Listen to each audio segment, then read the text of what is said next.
Which ad network is better, Facebook ads or the Google Display Network? So I am recording this video to finally end the big debate. It's 2018, and I want to tell you about Facebook ads versus the Google Display Network and finally end the debate on which one is better. So, spoiler alert, they're both better. That you should use both of them for your ads. And actually, there's a little plot twist. You need to be great at both. So not just use both, but be great at both, and that's how you get the best results for your clients. Now, what the reason why I'm recording this is because I'm in a couple of groups on Facebook where we talk about AdWords and the Google Display Network. And what I continue to see in our group are threads like this. Someone's converting like amazing on Facebook, but they try the Google Display Network or they try YouTube ads and it's just not working for them. Or this person who they've done a lot with Facebook, and they're diving into AdWords or the Google Display Network for the first time, and they're lost and they're trying to figure out how to make it work for them. Or this person who they're trying to add AdWords into their repertoire.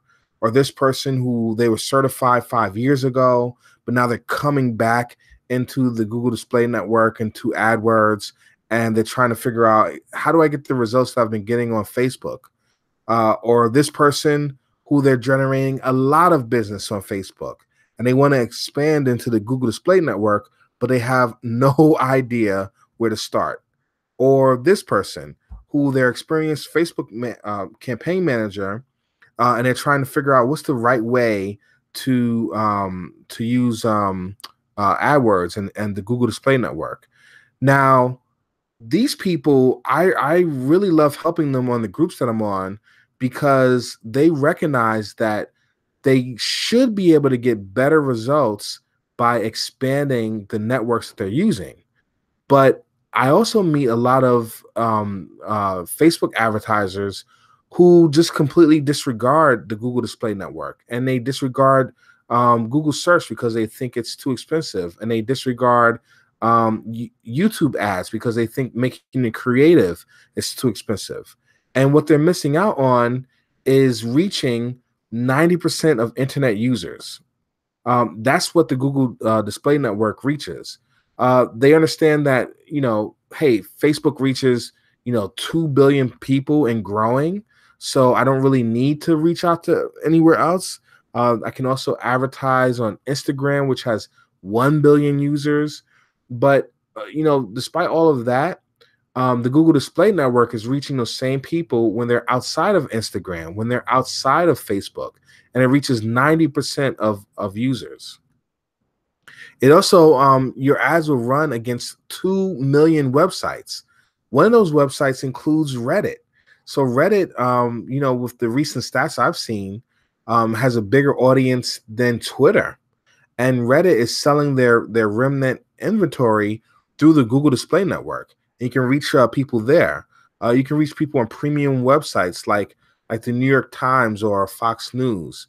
You can reach them on high intent websites like HGTV or W3 Schools. And I'll show you a couple of examples of that in a second. You can also reach over 500,000 apps. So if someone is using a workout app and that app has added themselves to the Google Display Network, and you're selling, something that has to do with working out, whether you're selling clothing or you're selling education or you're selling supplements, you can reach that person on apps that help them to work out. So that's, and the Google Display Network is one of the few ways that you can reach those people through their apps. You can also reach 425 million Gmail users. And I'll show you an example of that right now, just in case you've never seen this type of ad. When a Gmail user goes into the promotion tab, whether it's on desktop or their mobile device, they'll see your ad right there. They can expand your ad and click through to it. So if you have email marketing working for you, then you know that this type of ad can work for you too. So the Google Display Network also reaches 1.3 billion YouTube users. And I am not talking about video ads. I am talking about banner ads, So YouTube has certain spots on their website, both desktop and mobile, where you can run banner ads. And here's one example of it right here. One of my best performing campaigns ever was running a banner ad that appeared over a YouTube video that promoted a webinar. You can also run ads that appear on the side of the screen. And I don't have this up here, but on mobile, there's a great placement right below the video that you can only reach people with through the Google Display Network. So one thing that's really great about the Google Display Network is that you can make one ad that works everywhere. They're called responsive ads, and this is an example of what they look like. If the old school banner ads, really they didn't look like they belonged on a site, but the new responsive ads that Google encourages people to use on the Google Display Network, they look great on a site. They look great on mobile. They expand correctly on desktop. Again, they look great in the YouTube app. So that's one of the big powers of the Google Display Network. One ad can actually run on Gmail. A responsive ad can run on Gmail, YouTube, over 2 million websites. It's really powerful and really easy to use once you've mastered it. Now, I see a lot of I see a lot of Facebook advertisers who do use the Google Display Network, but they're using it just for retargeting. And there's a lot of advice out there about using the Google Display Network for retargeting because retargeting is so powerful. But what I want to encourage you is that you can do so much better. So sometimes when I take over an AdWords campaign and I see how they're using the display network and they're just using it for retargeting, I let them know, listen, there's a lot of there are a lot of conversions we're leaving on the table because we're not taking advantage of the other types of targeting that we can use. So what I try to help people to understand is that a visit to your website, retargeting, is just one intent signal that you can use to target people on the Google Display Network. Sometimes it's not even the best signal that you can use, especially if people have a lot of traffic to their website of current people who have purchased or people looking for careers or competitors or things like that. Sometimes a visit to your website doesn't mean what you think it means. And anyone who's done research on something and but it's not because you want to buy, let's say it's for work, and then you get retargeted with those ads for the rest of your life, that a visit to that website did not express the intent that the advertiser really thought. So a website visit is just one intent signal. There are many, many more that you can use with the Google Display Network. So one thing that Facebook advertisers have to understand is that Facebook is amazing at demographic targeting. And Facebook is okay at intent targeting. Now, when it comes to the Google Display Network, Google is actually amazing at intent targeting, and they're actually terrible at demographic targeting. So Facebook is great at one, okay at another. Facebook is amazing at intent targeting, and you should probably throw away everything that you know about targeting based on people's expressed interests or their demographics when you're making ads for the Google Display Network. There was one person who I showed on that Facebook group who said, "Hey, here's the demo that I'm targeting, and I'm working well on Facebook. What can I do in Google?" Really the comments back to that person has to be, where can you align your ads with the intents that the person is expressing? And that's the way that you can have great results on the Google Display Network. Here's an example. Let's say you are selling moving services. You want to choose HGTV's moving checklist page as the page that your ad displays on. You can see right here, two huge ads on this page that are in front of people who are looking at this moving checklist on HGTV. That's matching your ad and matching your offer with the intent of someone. You don't have to know what their demographics are. You don't need to know anything like that. At the moment that they are planning their move, your ad comes up. Here's another example, one that I've used for a former client. There's a site called W3 Schools, and they have a code editor. Now, on their code editor, they put one solitary banner ad. It's an awesome placement because there are no other ads on that page. It's right at the top of the page. It just looks great up there, and it's impossible to miss. So while people are, practicing their code here, you can run an ad like Salesforce is, hey, build apps on Salesforce. And I've run ads for people to learn to code on this page. This is connecting that in the moment intent, I want to learn how to code, or I'm coding right now, with an offer that is, right in the moment. That is way different from they've expressed that they want to learn how to code, or they follow pages where they want to learn how to code. And they see this ad in their stream at that moment. You're getting them regardless of their demographics, regardless of what they've expressly said that they're interested in Facebook. You're getting them at the moment that they are exercising their interest. So here's a quick story.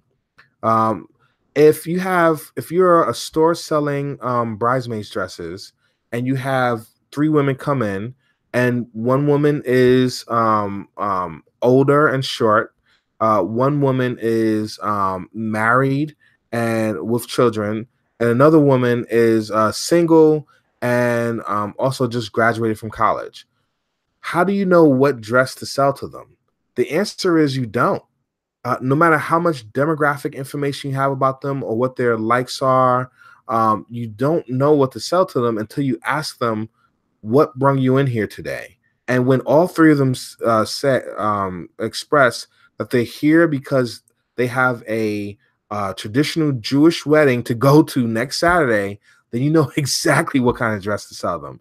You're going to sell them that dress that matches that intent, no matter what their demographic was. So that shows an example of what I mean.